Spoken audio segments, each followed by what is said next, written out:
From the WGBH newsroom in Boston, I'm Adam Reilly, and you're watching another installment of The Scrum, our ongoing look at politics in Boston and across Massachusetts. With me are WGBH's political analysts. We've got Peter Kadzis and David Bernstein. David, by the way, also a contributing editor at Boston Magazine. Guys, thanks for being here. Let's talk about gaming, aka gambling, aka casinos today. It's my impression that in the wake of this no vote in East Boston, and in the wake of the resounding no vote in Milford earlier this week, some of the architects of the Expanded Gaming Act seem to be running away from what they helped create. At least, again, that's my impression. Governor Deval Patrick telling Egan and Browdy on WGBH Radio last week, I think, that if he were going to vote on a casino in his hometown of Milton, he'd vote no. And then Bob DeLeo, the House Speaker, saying that if his hometown of Winthrop were bigger, he'd vote to put one there, but Winthrop isn't big, so he would actually vote no if that were proposed. Am I right that the architects of the plan are suffering from some kind of buyer's remorse? That, I think, is an understatement. I mean, these guys are political survivors. They know which way the wind is blowing. You know, they smell the smoke and they're heading in the other direction. I mean, gambling is not an issue that's going to engender a profile in courage. In Sal DeMacy's case, Sal was in favor of it. Really, no, only Sal opposed it. it. Oh, I'm sorry, not Sid. No, Bob DeLeo, his successor. Bob DeLeo was in favor of it only to save Suffolk Downs. Right. Exactly. That's a moot point, so I don't think he cares as much about it. The governor, was supposedly gung-ho, but let's not forget, when there was a key vote early on, he was back in New York working, negotiating his book deal. That was the first time his plan went down, if memory serves.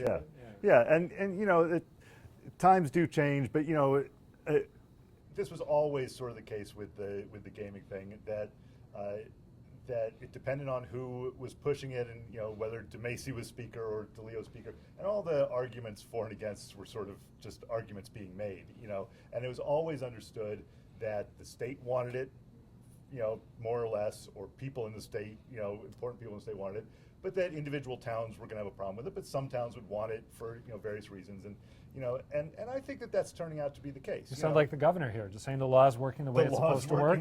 And I heard Martha Coakley at a campaign event the other night saying essentially the same thing. It makes it easy for politicians to sort of stand back and say, well, the law is the law, let's let it work. But I think it is. I think that we'll end up with, enough towns, from the three different zones, including the Indian Reservation in the southeast, that if those pass muster with the Gaming Commission, in terms of the proposals, if they don't find more problems, like, say, someone involved in the Everett casino deal being investigated by a grand jury. Or something like that. Yeah. But, there'll be enough to get them through in towns that have decided that they want it. Are we surprised that people with crooked backgrounds are drawn to gambling? It's stunning. It's stunning. I just want to just push back gently at the idea that this is just the law working the way it's supposed to, again, which the governor has said. It wasn't, as I understand it, the law wasn't, well, some people like gambling and some people don't, so let's give everyone a vote on whether they want gambling in their hometown. It was, gambling could provide a massive boost in revenue for the state. Gambling could provide tens of thousands of new jobs. That's why we want to open up the state to the gaming or gambling industry. So I would think that if you really believe those arguments, you'd have to be disappointed if you were the governor or Bob DeLeo, whatever you're saying in public right now, but maybe I'm being too cynical. Well, gaming was going to cure cancer in Massachusetts. It turns out it doesn't. Yeah. Let's talk briefly about a new poll that you have up on Boston Magazine for your blog there, an insider's poll looking at statewide races and showing a couple surprising findings. What to you stood out in your poll? Well, yeah, I polled insiders across the state, asking them what the percent likelihood of different results for the different statewide races for open office are. And what I found was that insiders, who usually have some sense of where the political winds are blowing, really are throwing up their hands and saying a lot of this is a coin toss. They say, for instance, in the aggregate, that in the race for governor a year from now, 51% chance that the Democrat will win, 47% chance that Charlie Baker, the expected Republican nominee, will win, 2% chance of an independent. So, sort of a throwing up their hands.